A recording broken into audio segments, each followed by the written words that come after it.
Okay, so let's get into a summary and some commentary pointers, whatever you want to call it, on the section T3 that I can give here.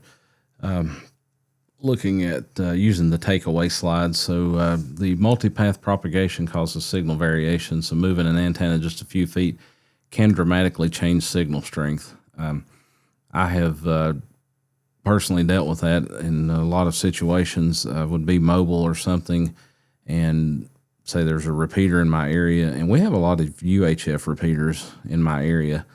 It wasn't like that in years past, but they have come online quite a bit, and I think a lot of it has to do with running out of the 2 meter frequencies and having a lot of mountains in this area. It's very easy if you put up a 2 meter repeater and there's a lot of those frequencies used, you can interfere. But one of the things that I have noticed that I can go to different areas running mobile, and there's some distant repeaters that I like to use that sometimes there's some buildings and stuff blocking, and I can move just a few feet one direction or the other, sometimes just inches, and I get that repeater full scale or versus dropping off below the squelch level. That happens on amateur repeaters, and I've also got a GMRS repeater, which is UHF, and it kind of does the same thing. I can go and park my mobile somewhere in a parking lot, and depending on which space I get or what end of the parking lot I'm on as to how well I can hear the repeater or if I can hear it at all. And then vegetation absorbs UHF microwave signals. Precipitation affects microwave frequencies.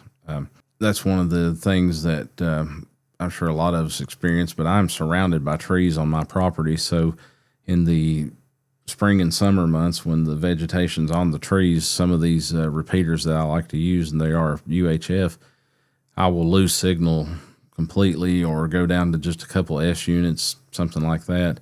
And I can kind of move. I've got beam antennas I can kind of move around and try to improve that, but it is a little bit more of a struggle depending on the distance, especially during those times, than it is in the wintertime when the trees are bare and I can kind of shoot between the branches.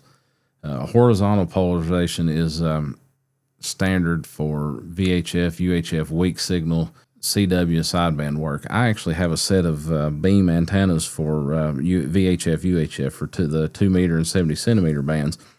And you can buy these Yagi or beam antennas that have both bands on them. They're on the same boom, but they're separate. They're separate elements. And a lot of times they have one common feed point.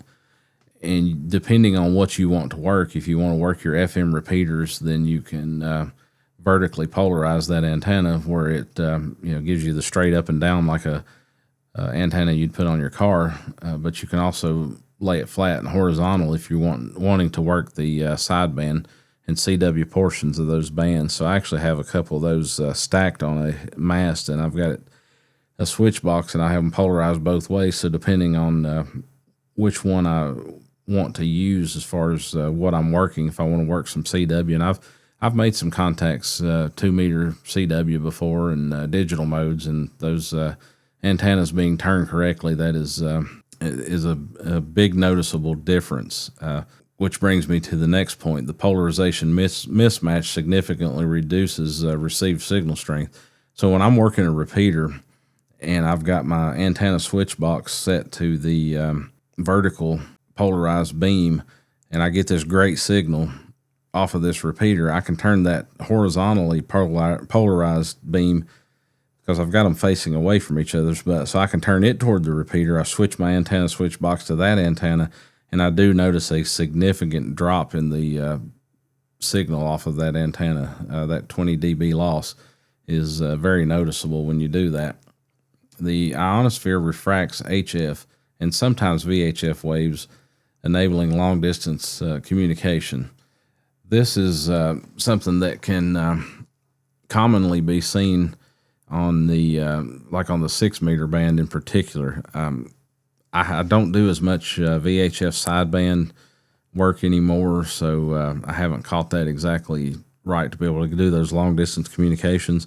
But I do, when I'm in the shack, a lot of times I'll keep my spotting software up regardless of what I'm doing, even if I'm not active on the radio, and I will glance over at it and notice that there's a lot of spots coming on 6 meters, and that's typically when this kind of thing happens, and it further enables the long distance communication for that band. Otherwise, when you get on there, the that band is very, very quiet and very dead.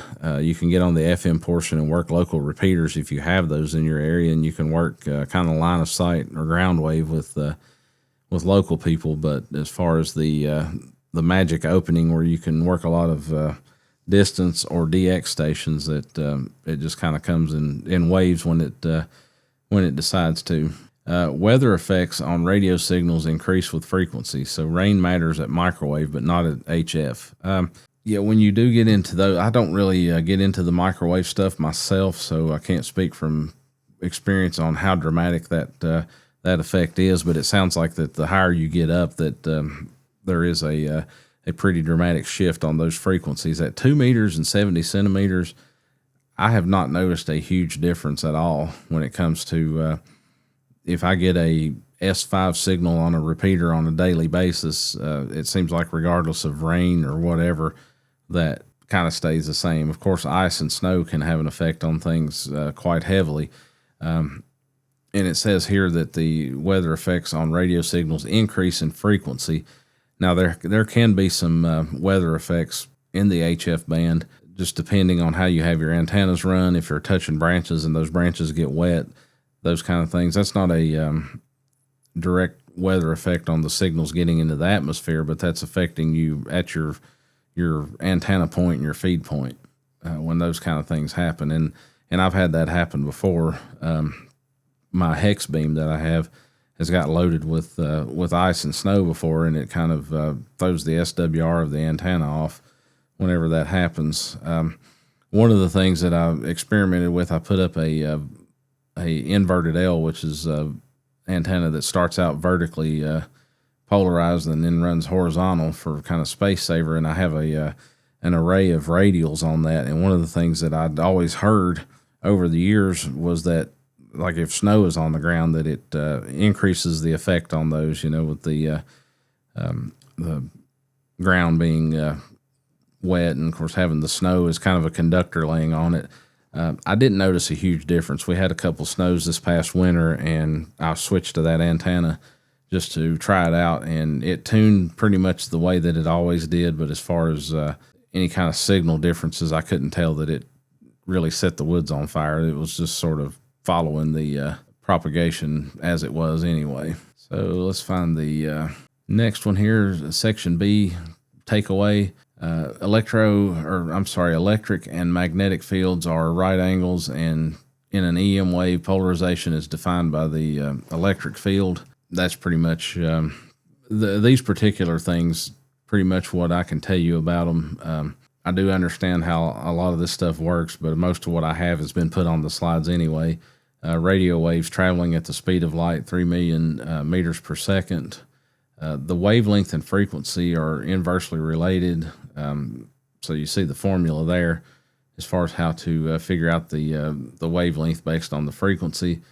And the definition of the bands here, HF is 3 to 30 megahertz. There is some operation below 3 megahertz in the 160 meter band, and that band is it takes a lot of know-how and skill to be able to get an antenna that actually works on that band. You can get stuff that'll tune, but it won't radiate unless it's of a correct length and wavelength and everything. You might be able to hear, you might be able to talk to a few folks, but you're going to be just a small voice, even if you're running power.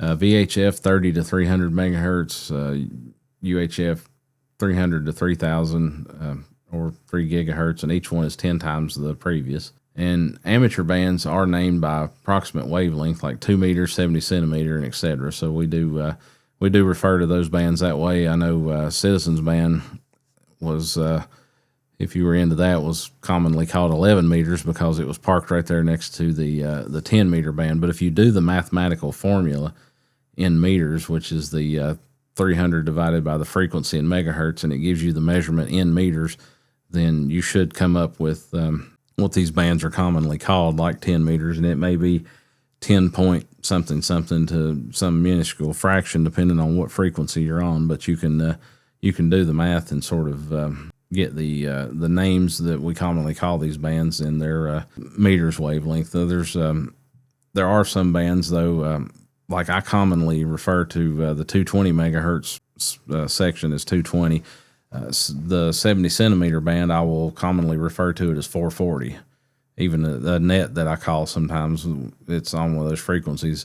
The frequency is actually 442.200, but we call it the 440 net because it's in that 440 range of frequencies. I guess the GMRS folks could call theirs 460, I guess. I've never heard that, but that's would stand to reason in comparison. So UHF signals pass through the ionosphere, and they're limited to line of sight under normal conditions.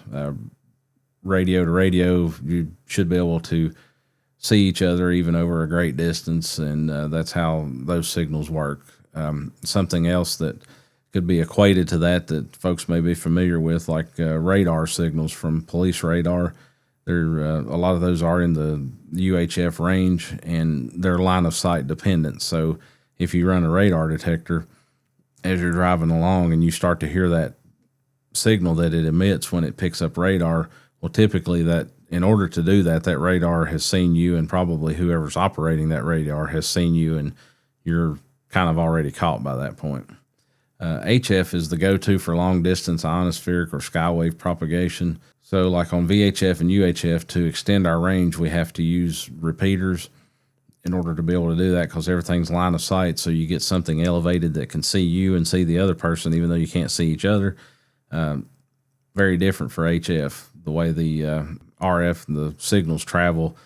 I can sit here at my home location here in the United States, in the state of Tennessee, and depending on conditions and time of day and which band I'm on, and very easily have a conversation with someone in Europe somewhere, in one of the European countries or Asian countries or something like that, and be able to hear each other, have a good signal, something like that.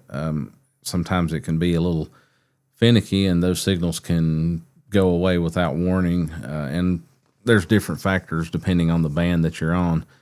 That time of day could be a factor, things like that.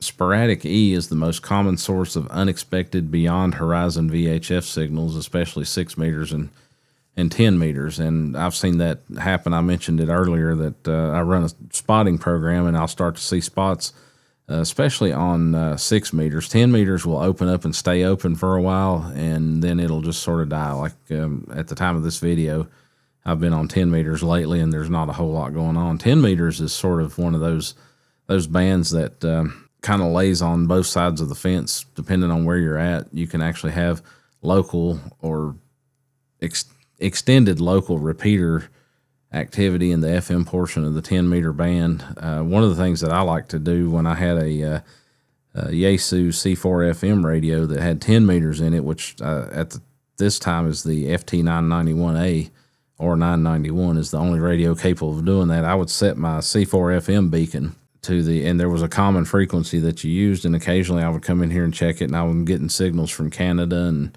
and pretty long distance places. Tropospheric ducting caused by temperature inversions enables regular 300-mile VHF UHF contacts. So that's something that especially the enthusiasts that get on VHF UHF sideband, they monitor that pretty closely and know kind of when those conditions are going to be happening or currently happening, and that's when they get on there and make some of their best contacts. You can work a little bit of DX on 2 meters, radio to radio that way. 6 meters is best for meteor scatter. The F region propagation works on 6 and 10 meters during sunspots peaks, and then the radio horizon extends 15% beyond the visual horizon due to the atmospheric refraction. So that's just a little bit of a review of some of this stuff. It's one of those subjects that I'm fairly astute with, but not as good as some other areas of amateur radio, as like a lot of us will be. But it's one of those things that I'm learning more, even in my 30-some years in amateur radio, as I become more and more involved in HF. I've kind of done the worked all states thing. I've got the 5-band DXCC, so I'm looking at more areas of, how can I get more contacts on 6 meters? How can I get further contacts on 2 meters and things like that? And knowing this information and where to go and find this information to be able to help predict the conditions and know when to be in front of the radio. This is the area to do that. Again, thanks for listening to this series of videos, and the next section will be the T4 section.